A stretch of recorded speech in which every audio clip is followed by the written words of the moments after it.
Here on DeBacco University, I'm going to go over water purification options for cannabis production.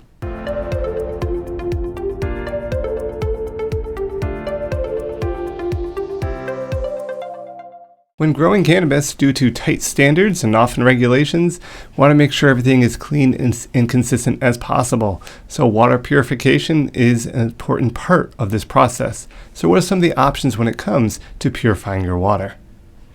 So purification / filtration, this purification process is removing undesirable chemicals, biological contaminants, suspended solids, and gases from water.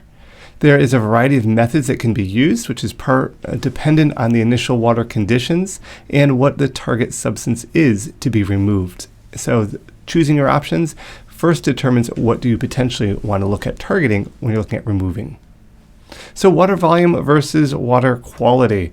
When we're looking at the two here, growers need to have a water purification system that will supply enough volume of water for the amount of plants they intend on growing. However, depending on the type of water that's initially incoming into the facility, this can impact the type of water purification system used. Sometimes to get the proper quality of water takes time and can reduced volume be produced. We see here with kind of a distillation system, they pour water in, they capture it with a dome. That's great if you only need to water with this much. However, in many other cases, you need a lot more volume. So how can you ensure you have a good quality while still maintaining the right volume? If it's under what's required by the plants, there's going to be issues. You're going to have stress issues with simply lack of water. Also, growers need to factor in the volume of their plants will consume on a hot day at full maturity. You might be able to get by its propagation stage, but at maturity, hot day, can you supply enough water with your chosen purification system? Some growers have to deal with hard water or soft water. So what's the difference between these two?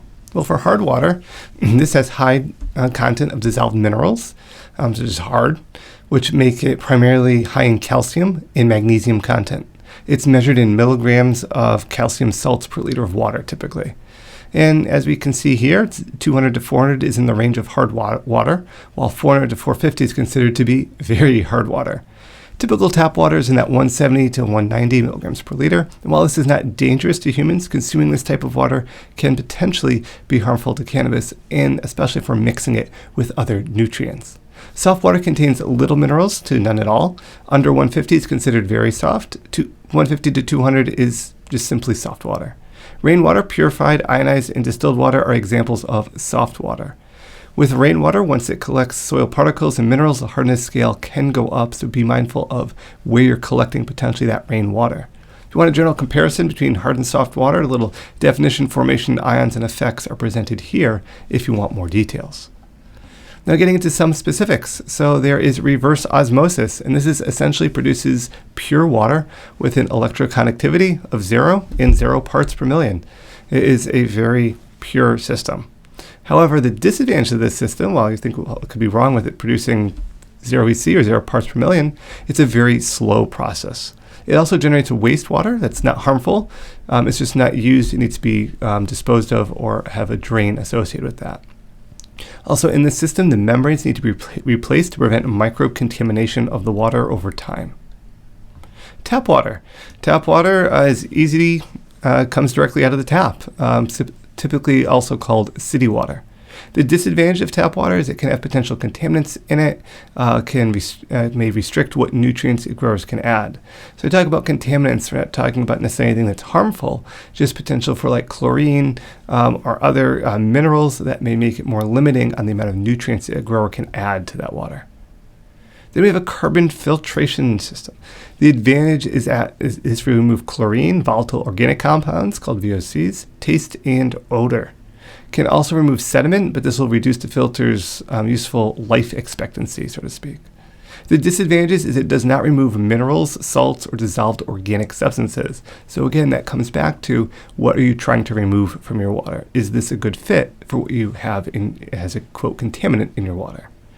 And lastly, we have a sediment filter. So this removes physical particles from the water. It's often used as a pre-filter before other filtration methods to simply increase the longevity of the other filters.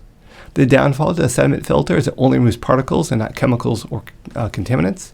The finer the screen that the sediment filter has, typically the slower rate of flow.